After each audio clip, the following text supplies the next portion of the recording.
Today, I'm going to share with you how to respond when your wife says, I need more space. If she says, I need space, she has not yet determined to leave you permanently. And sometimes that may be the feelings that you have. You may have a feeling of guilt that, you know what, I should have taken care of stuff. I should have stopped doing what I was doing to really notice that this woman is suffering, struggling, and experiencing some difficulties in the marriage. Maybe that's how you're feeling right now. Good thing is you are in the right space and listening to the right message and watching the right video. You will feel that she's betrayed you. You will feel that she's just making life harder, because your marriage is not the only thing that's on your mind. Maybe you have a job, you have an exam, you have a business deal, you have a job that you're struggling to keep, and so many other things that are in your life. And now she's adding this to it. You may feel bad like that. You have feelings. There are things that are in your heart. You got to release those feelings, because as long as those negative feelings are there, you're not going to be able to communicate your love properly to her. And you also will not be able to receive the love that God has for you. There are many people that carry a lot of baggage of unforgiveness into the marriage, and it affects the marriage. You would be surprised how much the things that others have done to you in many, many years affect your marriage. All right. So you get rid of those negative things, those negative feelings that you have right now, and you release them. Right. Once you have released those negatives, then you are in the right space to begin the process of letting her know what's going on. Now, before you go to do all of this, because this takes time, you've already communicated to her that I can imagine how you feel. I can imagine how you feel, so much so that you want some space. I respect your thoughts. I respect your decision. I wish we didn't have to go this far before we start to work on things. I want to work on myself and be the man that God designed me to be for you. I believe that I can be that man, and you have shown that to me. I'm going to keep working on myself, and I want you to know that I love you, and the door is always open to come back so that we can do this together. But right now, because this is what you want, and this is how you want to get yourself free from the space and the stress, I respect that. I just hope that we can come together again and have a greater. You present it like that. When you do that, here's what you're doing. You're letting her know that you recognize her pain and her feelings. That alone changes the game completely. Now, even if you've been wrong, you've been trying to beg her, you've been trying to reel her in, you're buying her gifts, you're calling her, you're telling her all the good things that you're doing and how much you're changing. Don't worry about that. You can still say what you're going to say, because each time you're doing that, she would somehow come back to you saying, you know what, that's good for you, and keep going. It's good for your next marriage. Sometimes people will say that, I'm done. It's good for your next marriage. But if she says she needs space, you're still in a better space than when she says, I'm done. But even when she says she's done, you can still get her back. But if she's just saying, I need space, and she's going to say, I still need some space. Yes, this is where you now communicate. Say, I understand that you need space, and I'm only saying these things to you because I recognize how messed up I've been and how I've ignored you, or I've ignored the work that was supposed to be done, that I was supposed to do. You would say things that you really mean, and you let her know that she's free to make the decision that she has made. And you just want her to know that whenever she's ready to come back, you're ready, you're there, and you want her back, and you are going to keep working regardless on yourself. That's beautiful, because now you sent the signal that, number one, I see what you, I hear you, I feel you. Number two, I'm going to work on myself regardless of your decision. This is so important in getting her back faster. I see what you're feeling, and I'm going to keep working on myself regardless of your decision. The beautiful thing, and what you need to communicate, not with words alone, but with your action at this point, is that I feel that I'm losing you. Yes, I feel that I'm losing you, and I accept that I have wasted the time and I've lost you. Yes. You have to say that. It has to be communicated to the point that she feels that you believe that she may not come back. All right. But then you are still working. Okay. This is so cool and so powerful, because when she knows that you know and you believe that she can go, and you have to believe it, right? She's leaving. If she says she's leaving, and you must understand. That's why the first mindset is love must be freely given. And if it's not freely given, it's not worth it. It's not worth it.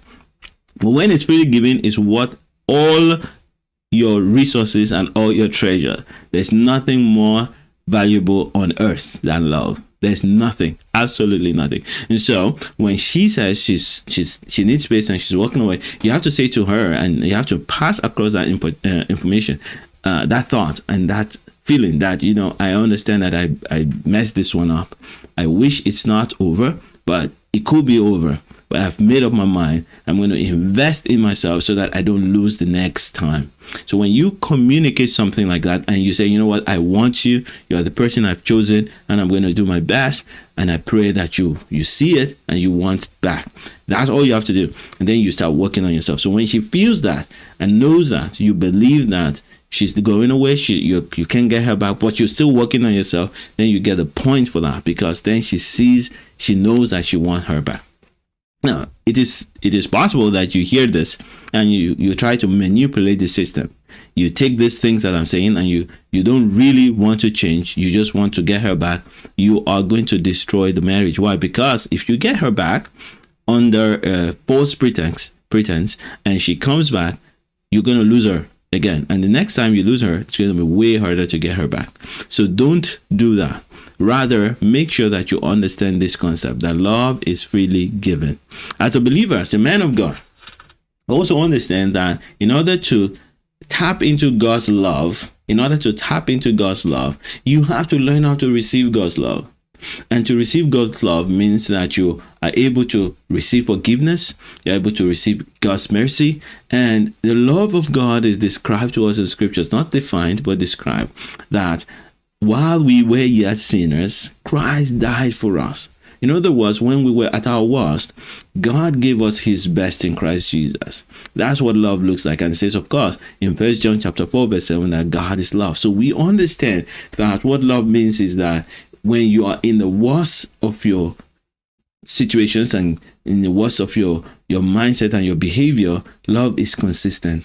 And so you learn, then receive that love, so receive forgiveness, receive mercy, let all those negative flow out, and then begin to communicate your love back to God. So the next step is put your heart in changing the things that was wrong in the marriage in the first place. You would have some thoughts. Some thoughts will come to your mind. This is the point where I always encourage people, get a coach so that it's way faster. You cannot see your blind spots easily. To see your blind spots, you need to have someone who can see that for you. You can eventually see your blind spots, of course, but it takes much more time. Of course, you're watching these videos. It means that you're trying to learn. Good stuff, but get a coach. You will get way faster results, and you'll be amazed at the kind of transformation that can happen once you change mindset. And mindset things are hard to see. What many men don't recognize is that God has designed you as a man to be a blessing to your wife. God has designed you as a man to be a representative of his love to her. Isn't it strange that when you think of love now, you think of women more than men? Whereas it's not supposed to be so. We men are supposed to be the example of what love looks like. But of course, love comes both ways. So as a man, remember, you ought to demonstrate God's love, God's consistent love to your wife. And so in working on that and then working in obedience to God, you begin to create an atmosphere that makes the wife know that this man loves God and this man loves me. All right. And she begins to get attracted to you again. Why? Two things are going to happen. Why does she get attracted to you? Women love men who are confident and are fulfilling their purpose.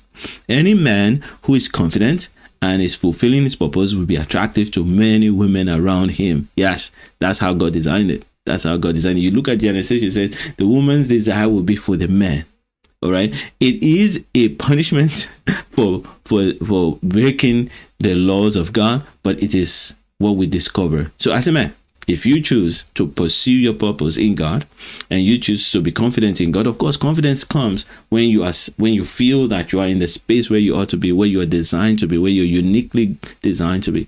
When you focus on for following your purpose, following God, obeying God, aligning with God's design by studying your word and praying, then you begin to experience growth and joy and peace, and that's attractive to your wife. So all this time, you make sure that you keep communication going, not the way it was before. So you can watch my video where I talk about do not do the no contact rule, but rather wise contact. So I'm going to link that to this video later on. So wise contact means you're in contact, but you're not in contact like you used to be. So you're not trying to be romantic. You're not trying to initiate processes for engaging and connecting like a husband and a wife. No more. You don't do that anymore because she needs space. You need to respect that. She needs space. So you give her space. Space means you're not pursuing her, but at the same time, you're attentive to her needs. And if you have anything together that you do together that makes you connect, you must use those to let her see the changes in you. All right? She must see that you are pursuing God, that you are pursuing your purpose, that you are investing deeply in yourself and in being whom God designed you to be. The more you do that, the more she feels that maybe I left too early. Yes, maybe I can give him another chance. And you're attentive to see when she shows any desire and you take it. Every time she shows that she wants a little bit more closeness, you take it, but you let her lead. I see a lot of men, when I train them and they start this and then she begins to show certain interest, they are so excited that, oh, she's coming back, and then she pulls back again. Now, the reason why that happens is because when she shows that she is interested, most men will just go deeper. They rush in, and she gets scared. Maybe I'm wrong. Do not rush into that. You let her lead you. You let her make that decision. She made a decision that she wants to take time off. You need to let her make the decision that she wants to come back. And as she comes back, let her dictate how much she wants to come back. Don't get frustrated. It can be frustrating. I know that. I know it can be frustrating when someone says, I love to spend time with you. And then she's spending time with you. And the next day, because she said she wants to spend time with you, you initiate and say, well, we had a good time at the barbecue yesterday. Why don't we now go watch a movie together? And she says, no, I don't want to go. You feel down. Yes. That's why I said, don't do that. Don't initiate anything. Rather, you follow up. So you accept and you follow her at the rate at which she's going. Why is that? Because you are trying to say to her, I believe that I've lost you, but I'm still working on myself, because whether I have you or not, I've learned from you that I need to upgrade myself, and I'm going to do it. This is why you do that. And if you keep doing that, she's going to sense that, you know what, maybe this guy is going to change. The reason why she was frustrated in the first place was that she concluded that you're not going to change. And maybe you were not going to change if she didn't do this to you. So this is why you take this as a blessing. It's a blessing that she has done something that's woken you up, and you're now investing more in your life and in your purpose as a person. All right. So when you start doing this, you will see some changes. Now, if you are watching this and it's been a blessing to you, don't forget to subscribe to the channel. And if you just want to sit with me for 15 minutes to see if your strategy is working, or if I can give you some tips, that's also all right. I'll be happy to do so. I usually like to announce this towards the end of my video, so that only those who are connected and who are invested would connect with me. So you can go to adesobanjo.com/chat, adesobanjo.com/chat to book a time with me for 15 minutes to talk with you on this topic. I give you some more tips and show you what you need to adjust and how you can even get more results. So may the Lord bless you and keep you. And until we meet again, continue to love like Jesus and make an impact.